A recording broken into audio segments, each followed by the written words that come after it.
everyone. Today I'm going to talk with Maya about the topic overcoming procrastination. Are you ready, Maya? I am, Uzma. Let's dive in. Where do you want to start with procrastination?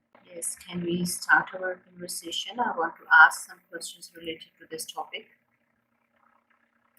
Absolutely, ask away. Yeah, can you hear me now? Should I start asking questions? Yep, I can. Yes, I can hear you perfectly. Go ahead and start asking your questions.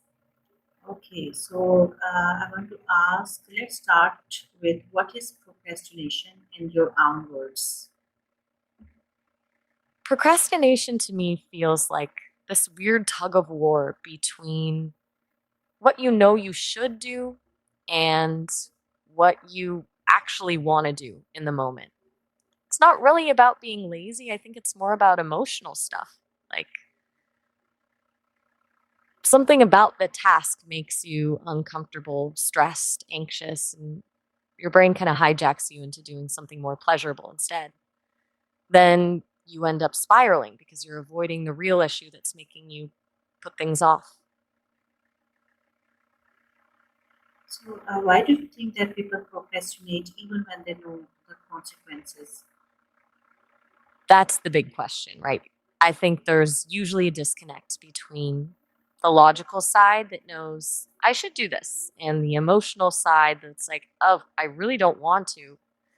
The emotional side usually wins because those feelings, anxiety, boredom, overwhelm, they're immediate. Consequences feel distant, abstract. It's also about our relationship with discomfort. Most people would avoid discomfort rather than choose it, even if choosing it now makes things easier later. Okay, so what do you think that is procrastination always bad or can it sometimes be helpful? And that's an interesting way to frame it. Most people focus on how much it sucks, but maybe there's more to it. I mean, sometimes it can actually be useful if you can use that time to recharge or avoid getting stuck in perfectionism mode by letting an idea simmer. Though, to be honest, it sounds like you're thinking about finding a silver lining. I think it's better to understand and work with procrastination instead of pretending it's helpful when it usually isn't. What's your take on that?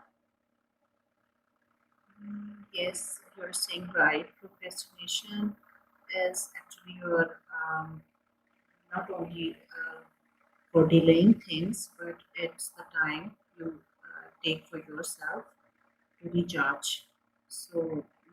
How does it connect it to perfectionism? Perfectionism and procrastination are often two sides of the same coin. When you're aiming for perfection, the task feels impossible from the start, this overwhelming mountain you can't even touch. So you avoid it because the thought of not hitting that impossible standard feels worse than starting and potentially falling short. You're literally putting things off until something feels just right, which never happens.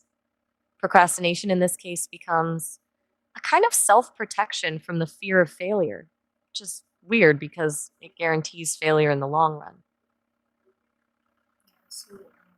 Do you think that procrastination is more about mindset or habits? I think it's definitely both. The habits part makes sense. You fall into these patterns, but underneath that, there's a mindset thing going on. You have to understand why you're doing it to change it, the emotional reason you're delaying instead of just saying, I'm lazy. Plus, the mindset creates the patterns in the first place. You have to shift from thinking, I must do this perfectly or not at all, to I can take one small step and see where it leads. Okay, can you tell the most effective ways to overcome procrastination? From what I've gathered, and habits better than most, it comes down to breaking things way down into tiny steps. Like instead of write report, it's open the document and type one sentence. The small commitment lowers the activation energy. Then building in rewards, tell yourself you get your tea or podcast or whatever small treat only after that one sentence. Environment set up to less distraction. The really smart thing I've heard is setting deadlines and telling someone about them for accountability.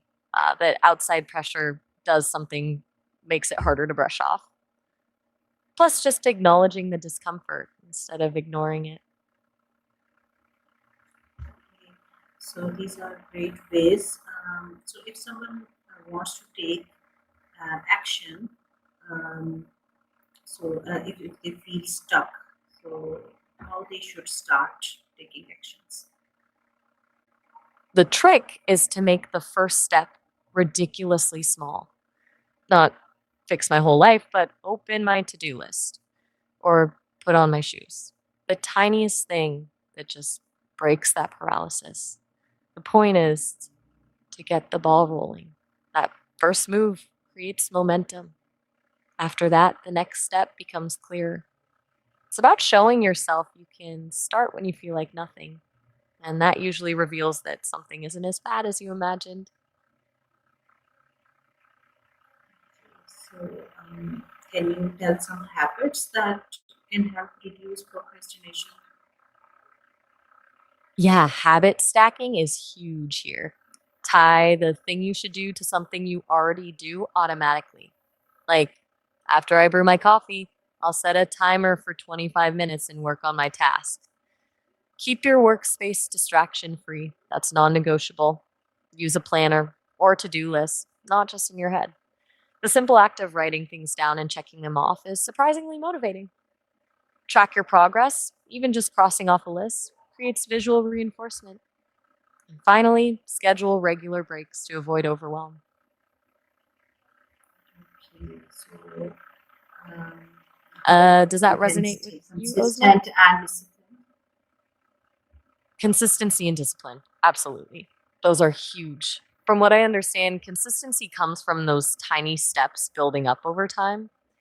It's not about one heroic burst of effort, it's about showing up even when you don't feel like it.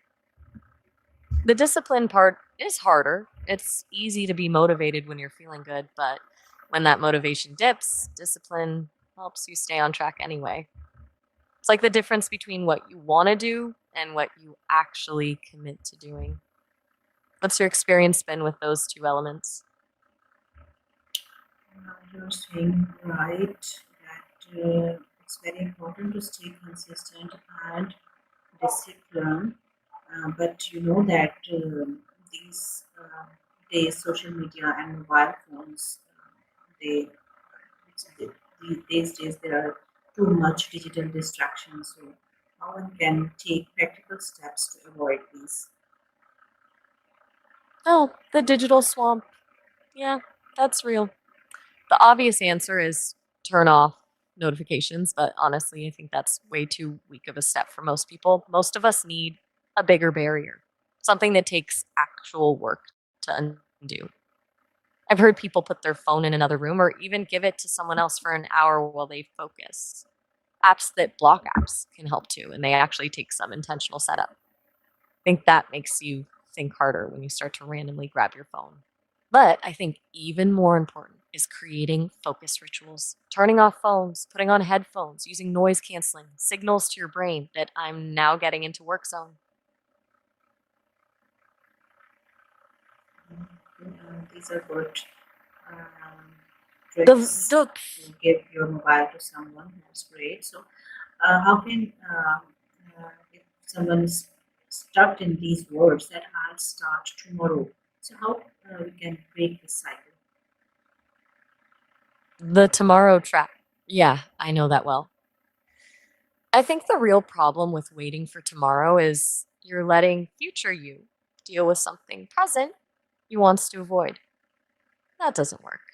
So instead of planning for tomorrow, make a rule that anytime you catch yourself saying, I'll start tomorrow, you just do the tiniest possible step right then. Like if it's cleaning your desk, throw one thing away. If it's working on a project, just open the document. The point is to break the pattern of postponement completely. And the weird thing is, starting is often the hardest part. After that, it feels less daunting. That's great. So, what advice would you give to someone who constantly delays their goals? I think I'd tell them that their brain isn't the enemy here. It's just trying to protect them from feeling uncomfortable or failing. But comfortable and safe isn't always what we really want in the long run. Remind them they're probably way more capable than they think and that small steps add up fast. But above all, be kind to themselves about it. Procrastination happens. It doesn't make them a bad person, it makes them human. Thank you. So, thank you so much, Maya, for giving your time and discussing about this topic related to overcome procrastination. So, today I have learned a lot from you, and the most important thing that I have learned from you is the consistency and discipline that how we can manage it by um, as we are getting distracted with mobile phones and digital distractions are so much, so we should avoid them and focus on our purpose. If we are focused on our goal and purpose, then we can delay procrastination. And procrastination is not only that you are becoming lazy; it's misunderstood, but we can just to make the difference between rest and procrastination. If you are taking a break to recharge yourself, then it's not a procrastination, you are just recharging yourself. So, but if you are all the time say that I'll start tomorrow, then you should break that cycle. And this is what all I have learned in today's discussion. Thank you so much for joining me. Next time we will discuss some other topic and I will invite you as my guest. Thank you so much. Bye bye. You're welcome, Uzma. I'm glad you found it helpful. And yeah, that digital world is a sneaky enemy. Consistency is really where it's at. It's better to be predictably small than occasionally heroic. That takes discipline, sure, but also a little self compassion when you stumble. It was great talking through this with you.